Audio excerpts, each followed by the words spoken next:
Isang mapagpalang araw po sa ating lahat at ako po si Charles at welcome po sa aking daily devotion.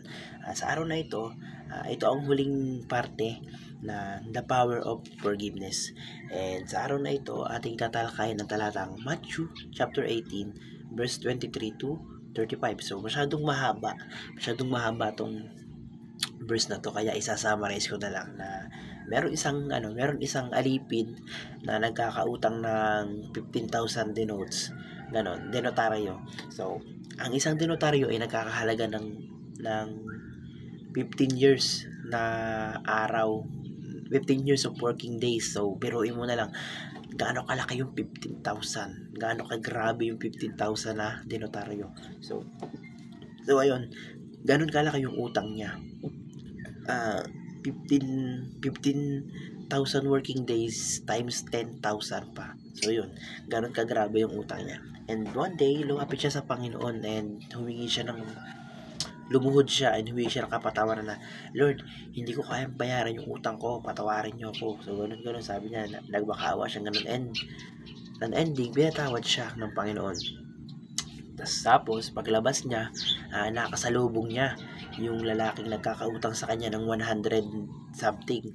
Kumbaga, tapos yung 100 na yun, ang equivalent lang nun ay one working days. Tapos ang ginawa ng lalaking yun, hindi niya pinatawad. Talagang sinabi niya pa na dapat bayaran mo yung utang mo sa akin, ganto ganyan. Kahit na lumuhod na rin yung isang lalaki, humingi sa kanya ng kapatawaran, lumuhod sa kanya, ganun, hindi pa rin niya pinatawad kahit ganun. So kumbaga, ang pinakang point nito, sa sobrang yung napakalaking utang niya, lumuhod siya, humingi siya ng kapatawaran sa Panginoon, pinatawad siya ng Panginoon. Pero yung nagkautang sa kanya, yung may utang sa kanya na ganun din, nang makaawa sa kanya, lumuhod sa kanya, hindi niya pinatawad. So yung pinakang point niya. Tapos after nun, pinatawag siya ng Panginoon. Ang sabi ng Panginoon ay, bakit hindi ka nahabag sa iyong kapwa kagaya ng pagkahabag ko sa iyo? So yun yung pagkakasabi ng Panginoon. Siyempre nga naman, pinatawad siya ng Panginoon, tapos siya naman hindi niya papatawarin yung taong nagkautang sa kanya. So yun, nagalit ang Panginoon, nagalit ang Lord na yun nga, hindi mo pinatawad yung kapwa mo, samantalang ako pinatawad kita. Parang ganun yung point yun, parang ganun yung scenario dun. So yun, ikinagalit yun ng Lord. So yun yung pinakang summarization ng verse na yun. At punta tayo sa unang teaching. Ang sabi, we have obligation to forgive. So tayo, mga tao, makasalanan tayo, and pinatawad tayo ng Panginoon. Napakalaking kasalanan na nagawa natin sa Kanya, malaking kasalanan yun, and pinatawad tayo ng Panginoon. Dahil doon, naging obligasyon na natin na magpatawad dahil sa ginawa ng Panginoon natin. Kasi nga, pinatawad niya tayo, kaya dapat magpatawad tayo. So, it is an obligation na. Talagang it is a must. Parang ganon. Sa pangalawang teaching, pride can be a hindrance to forgiveness. So, kagaya nung nangyari doon sa taong yun na ma-pride siya, masyado siyang mapagmataas, kaya sinigil niya yung taong yun na bayaran mo yung utang mo sa akin, bayaran mo ganyan.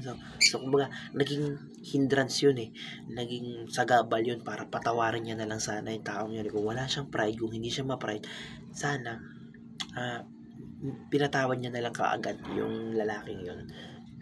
So, sa ikatlong teaching, sabi, failure to forgive has serious consequences. So, kagaya nung nangyari, kasi ang ginawa dun sa kanya, parang parang inalipin siya hanggang sa mabayaran niya yung utang niyang 15,000 denotaryo.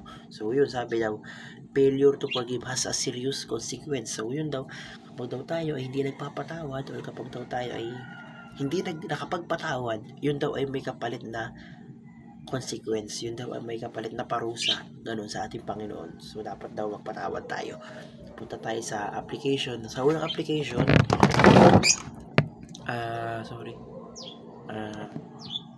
fulfill our moral obligation to God. So yun na nga, sabi ko kanina, yung pagpapatawad ay obligasyon natin sa ating Panginoon. So dapat daw, ang sabi dito, fulfill it. Hindi lang yun basta obligasyon. So dapat daw tutuparin natin. So dapat daw pupunan natin. So, yun daw, fulfill our moral obligation to God, ang magpatawad sa ating kapwa. Sa ikalawang application, sabi, humble ourselves before God. So, dapat humble lang. Huwag tayong magmamataas sa ating Panginoon. So, kagaya nung ginawa nung isa kanina na nagmataas siya dun sa nag-accountan sa kanya na may utang sa akin, bayaran mo ako, ganito, ganyan. So, dapat daw hindi ganun. Dapat daw humble lang tayo sa Panginoon. So, sa ikatlong forgiveness, sabi naman, forgive and stop punishing yourself. So, may kasabihan na not forgiving is hurting yourselves, para ganon. So, dapat daw, kapag daw tayo hindi nagpapatawad, parang sinasaktan din na natin yung ating sarili. Parang pinaparusahan natin yung sarili natin kasi nga, di ba, alam natin na kapag daw ay hindi ka nagpatawad, may parusa sa Panginoon. So, kapag daw tayo hindi nagpatawad, parang tayo na mismo yung nagpaparusa sa sarili natin, di ba? Ganun yun, parang ganun yung point na yun. So, kailangan sa araw na ito, ang pinakang lang is since ito na nga ang huling part ng The Power of Forgiveness. So sana mas matuto ako magpatawad, mas matuto tayong magpatawad, na napakahalaga ng forgiveness para sa ating mga Christians, no? Kaya dapat isinasagawa natin ito. Hindi natin ito pinagdadamot, binibigay natin ito sa ating mga kapwa. Yun lang po. Maraming salamat po sa linggong ito. Napakarami ko pong natutunan, lalong-lalo na sa kung paano magpatawad. Ganun po.